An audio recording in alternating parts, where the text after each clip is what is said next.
आपण बघत आहात CTV न्यूज. नजर प्रत्येक बातमीवर. हिंदी आणि मराठी भाषेत बातम्या प्रसारित करणारे जिल्ह्यातील एकमेव channel, sponsored by Sukhkarta associates. आणि आता पाहूया गेल्या 24 तासातील बातम्या पटापट. चंद्रपूर जिल्हा मध्यवर्ती सहकारी बँक पुन्हा एकदा वादाच्या भोवऱ्यात सापडते की काय, अशी माहिती प्रसार माध्यमांवर प्रसारित होत आहे.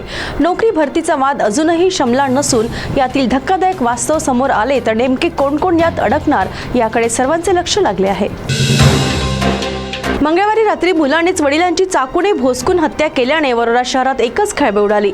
पिता पुत्रा सतत होणाऱ्या पैशाच्या वादातून मुलाने वडिलांची जीवन यात्रा संपवून टाकली. मृतकाचे नाव नामदेव आनंद जीवतोडे असून आरोपी मुलाचे नाव पियुष नामदेव जीवतोडे असे आहे. धानोरा गावात नदीपात्रात कपडे धुण्याकरता गेलेल्या पिता पुत्री आणि भावाचा पाण्यात बुडून मृत्यू झाला होता, परंतु त्यांचे मृतदेह हाती लागले नव्हते.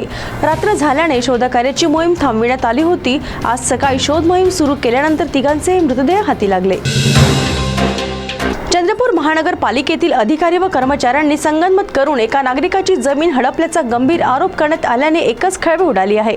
बनावट दस्तावेज तयार करून या जमिनीवर कब्जा केल्याचा आरोप सुद्धा तक्रारदाराने केला आहे.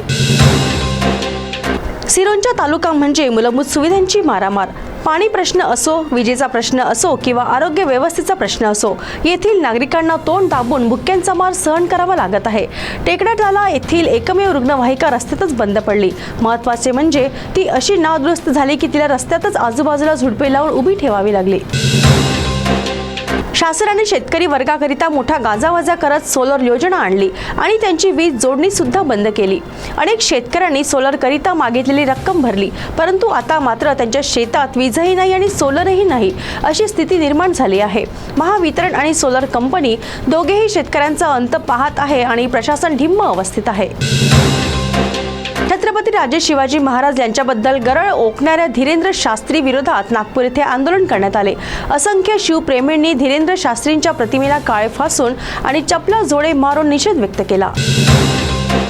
वर्धा जिल्हा दारूबंदी असताना सुद्धा या जिल्ह्यात प्रचंड प्रमाणात दारू आणि अन्य अंमली पदार्थ मिळतात, ही वस्तुस्थिती आहे. अशाच एका कारवाईत कृषी उत्पन्न बाजार समितीजवळ पोलिसांनी सापळा रचून 1,13,000चे MD जप्त केले आणि आरोपी संतोष गौतम याला अटक केली. विदर्भात उन्हाची तीव्रता इतकी वाढली आहे की नागरिकांना घराच्या बाहेर पडणे मुश्किल झाले आहे.